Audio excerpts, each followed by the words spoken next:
देखो amino acids जो होते हैं ना वो ऑर्गेनिक कंपाउंड होते हैं। कैसे कंपाउंड है अमीनो एसिड? ऑर्गेनिक कंपाउंड है। अमीनो एसिड्स में होता है एक अमीनो ग्रुप। कौन सा group? Amino group. Amino group मतलब NH2 ग्रुप। साथ में प्रेजेंट होता है एक एसिडिक ग्रुप। क्या प्रेजेंट होगा? Acidic group. एसिडिक ग्रुप कौन सा होता है? COOH। As substituents on the same carbon, that is the alpha carbon, so they are called alpha amino acids, are substituted methane। बहुत इंपॉर्टेंट लाइन है ये। देखो मीथेन का फॉर्मूला बताना। CH4 मतलब एक कार्बन और हाइड्रोजन कितने? 4। एक कार्बन और 4 हाइड्रोजन। ये स्ट्रक्चर है हमारा किसका? मीथेन का। किसका स्ट्रक्चर है? मीथेन का। अब ये जो सेंटर वाला कार्बन है ना, इस कार्बन को हम बोलते हैं अल्फा कार्बन। क्या बोलते हैं? अल्फा कार्बन मतलब C अल्फा। अब देखो सब्स्टिट्यूट करने का मतलब क्या होता है कि किसी को हटा के किसी और को रख देना। अब हम क्या करेंगे, इस हाइड्रोजन को भी हटा देंगे और इसको भी हटा देंगे और साथ में इस हाइड्रोजन को भी हटा दिया। अब ये हाइड्रोजन हटा के हम सब्स्टिट्यूट करेंगे। एक जगह सब्स्टिट्यूट करेंगे कौन सा ग्रुप?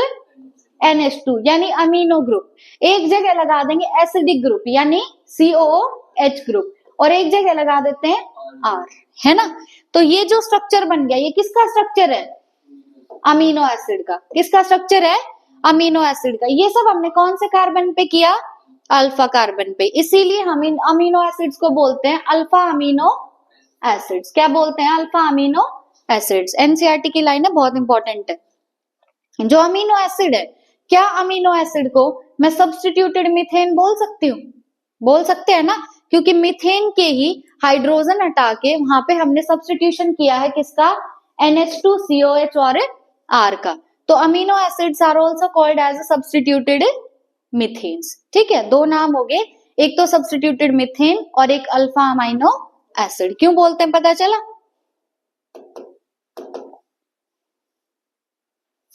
उसके बाद the chemical and physical properties of amino acids are because of COH, NH2 and R।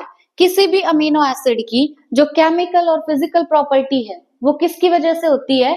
NH2 group की वजह से, COH ग्रुप की वजह से और R ग्रुप की वजह से। ऐसा क्यों?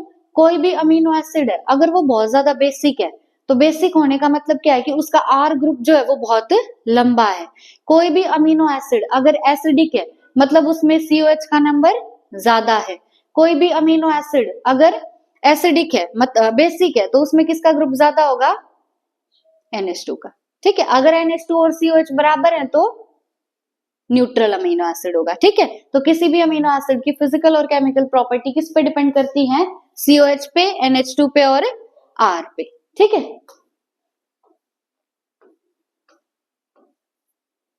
अभी तुम्हारा ये करा देती हूँ, आज जल्दी पूरा हो जाएगा। प्राइमरी और secondary metabolite.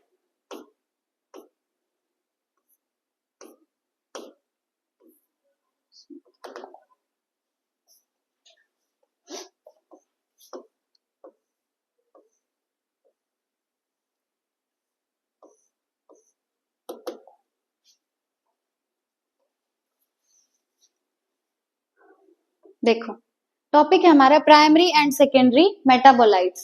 All the biomolecules found in the cell are called as metabolites. Cell में जितने भी बायोमोलिक्यूल्स मिलते हैं उन बायोमोलिक्यूल्स को हम क्या बोलते हैं? मेटाबोलाइट्स। अब मेटाबोलाइट्स हमारे दो टाइप के हैं, एक प्राइमरी मेटाबोलाइट और एक सेकेंडरी मेटाबोलाइट। मेटाबोलाइट क्या है? सेल में जितने भी बायोमोलिक्यूल्स उन बायोमोलिक्यूल्स को ही क्या बोलते हैं? मेटाबोलाइट्स। कितने टाइप के?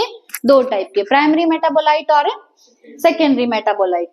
In the animal cell only primary metabolites are found। Animal cell में सिर्फ और सिर्फ कौन से मेटाबोलाइट मिलेंगे? प्राइमरी मेटाबोलाइट्स मिलेंगे।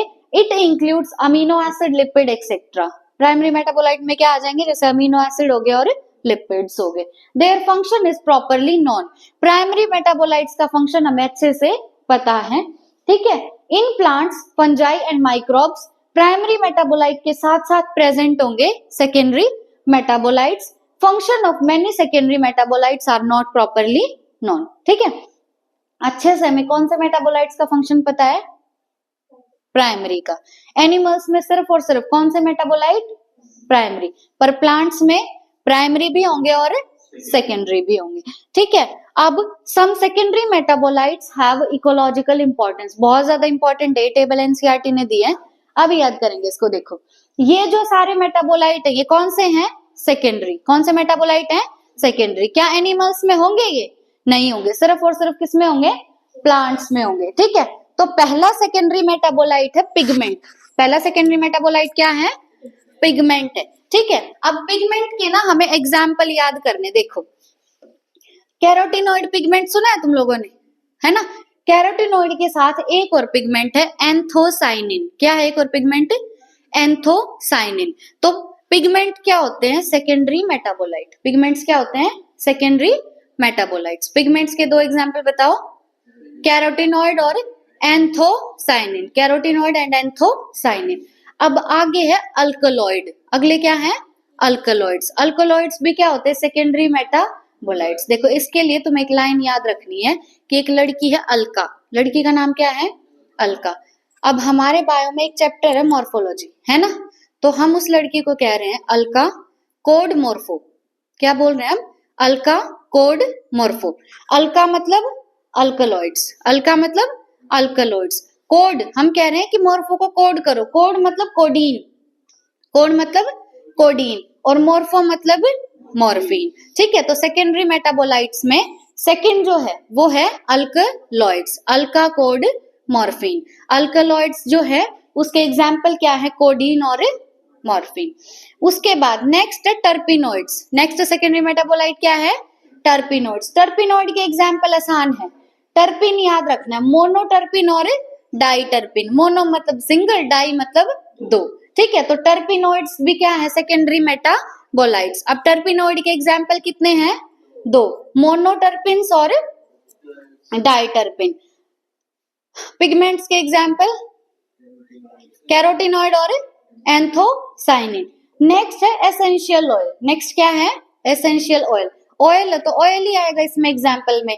इसका एग्जाम्पल है lemon grass oil. Essential oil का एग्जाम्पल क्या है? Lemon grass oil. पिगमेंट्स के एग्जाम्पल बताओ,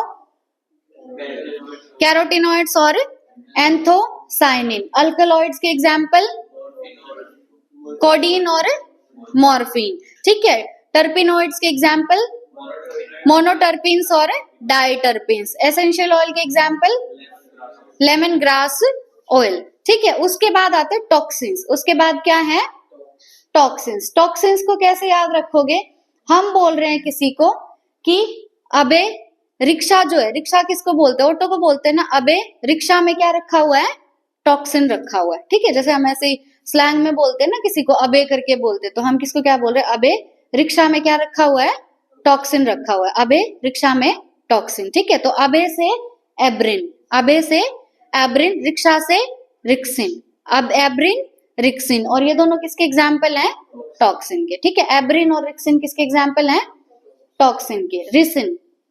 उसके बाद नेक्स्ट है लेक्टिन्स। नेक्स्ट क्या है? लेक्टिन्स। लेक्टिन्स का एग्जाम्पल है कॉनकानावेलिन ए। देखो वैन कौन ले गया, ये क्या होगा? वैन कौन ले गया। तो वैन कौन ले गया में क्या होगा?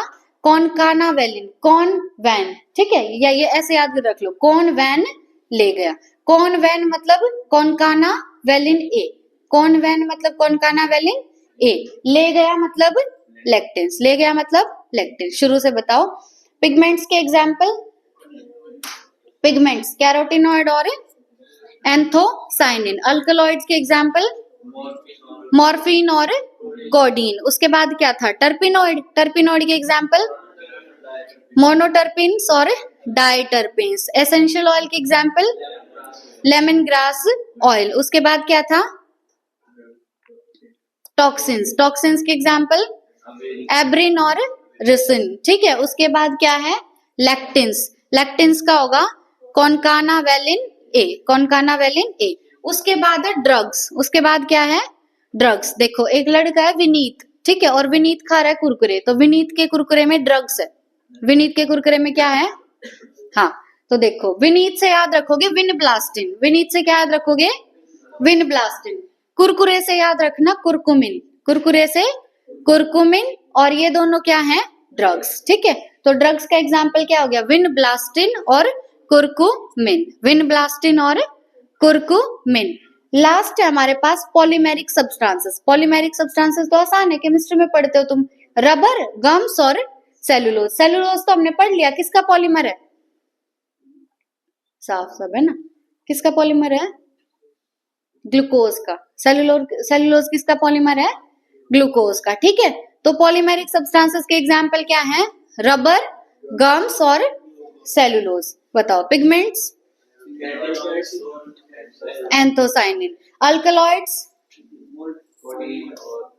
कोडीन और मॉर्फिन। उसके बाद क्या था, टर्पिन, टर्पिनॉइड्स, मोनोटर्पिन्स और diterpenes, essential oil, lemon grass oil, toxins, abrin और रिक्सिन, है ना, रिसिन।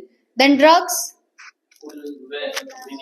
विनब्लास्टिन और कुर्कुमिन, विनब्लास्टिन और curcumin. Polymeric substances, rubber, gum और सेलुलोज। ठीक है, ये सारे क्या थे हमारे,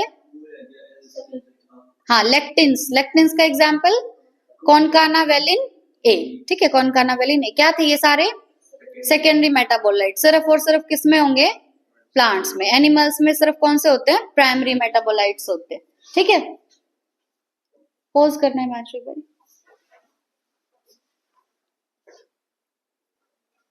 देखो एनसीईआरटी से देख लो एक बार। The most exciting aspect of chemistry deals with isolating thousands of compounds, small and big, from living organisms, determining their structure and, if possible, synthesizing them. If one were to make a list of biomolecules, such a list would have thousands of organic compounds, including amino acid, sugar, etc.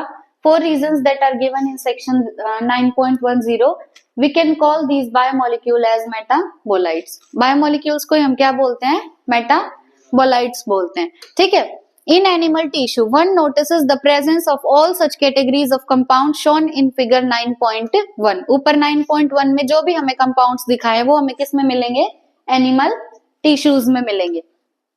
These are called primary metabolites. ठीक है, तो animals में सिर्फ कौन से metabolite मिलते हैं, primary metabolites मिलते हैं। However when one analyses plant, fungal and microbial cells, किस किस की बात हो रही है, प्लांट की, फंजाई की और माइक्रोब्स की। प्लांट्स में, फंजाई में और माइक्रोब्स में प्राइमरी के साथ साथ प्रेजेंट होते हैं सेकेंडरी मेटाबोलाइट्स भी। ठीक है, one would see thousand of compounds other than these called primary metabolite.